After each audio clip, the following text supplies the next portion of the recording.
This is my M365. This is my M365, which has seen quite a bit of wear recently with the motor and everything else that I've enhanced, should we put it that way. That is a cheap suspension kit, which I think I only paid about 60 quid for it or something like that. It's not exactly strong, to say the least. It's not a monorim thing.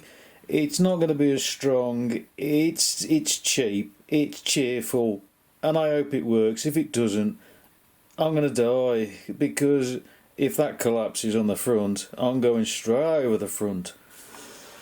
It ain't going to be pretty, I'll tell you that. So I'm going to fit it. I emailed the supplier and I said, what about some instructions? And they simply said online, which I really don't know what online means. You know, there's billions of web pages.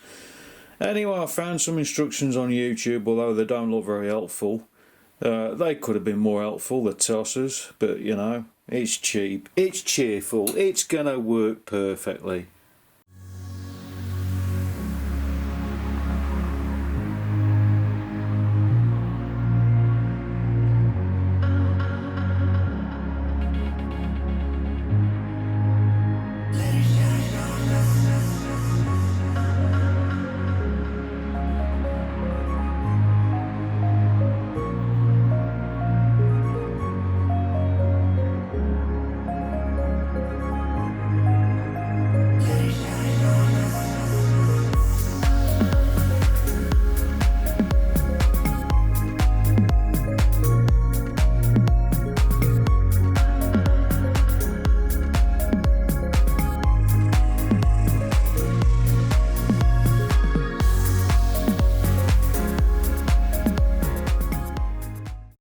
I've only just realised that my camera stopped recording halfway through, so I do apologise for that. It ain't easy to put together, I tell you now.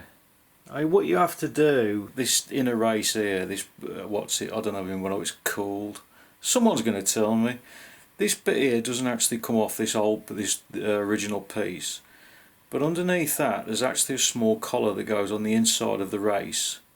So that has to go on first on there, and then you put the inner bearing piece, which is this, which is where the bull race actually runs up against. Then you put the bull race on, then you feed it up, and then you do exactly the reverse on the other side. So you put this piece in first, then on top of that you put the inner thing that sits on the inside of this, and then you put that on, and then you tighten it down a certain amount until it starts tightening up, and then you just back it off a bit, put some thread lock on it, and then you do the two bolts up. So now it's nice and free. So the final test obviously is the ride test, but at the minute, if I jump on it,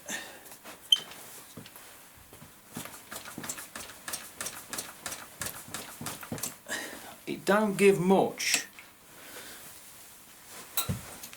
and this actually is not a shock absorber. Literally all it is a spring. It doesn't do anything else. There is no shock absorption on there whatsoever. Oh, and you also that you lose the mudguard. There's no way that I can actually see. There's no way of attaching the mudguard. But on the upside, I'm putting 10-inch wheels on this, or I'm putting 10-inch tyres on it. These are 8.5, I think. So I'm putting 10-inch tyres on it, so I don't need to mess around with the mudguard. That's the positive side. There's no other positive sides to it. To adjust it, you undo that bolt there, you lever the shock absorber or the spring forwards, and then you tighten the collar. I took all the preload off it, bounced it up and down, and there's actually a stop point underneath. You've only got that much travel on it. That's it. Literally, that's it. Any more and it just completely stops. It bangs against the frame. The mono, whatever it is probably a lot better because it does do shock absorption. This isn't a shock absorber, it's a spring. While I think about it, I've measured the thickness of this, and it's the same thickness of that. This does look thicker purely because there's a plastic surround on it, but it is the same thickness, and it doesn't seem to flex at all.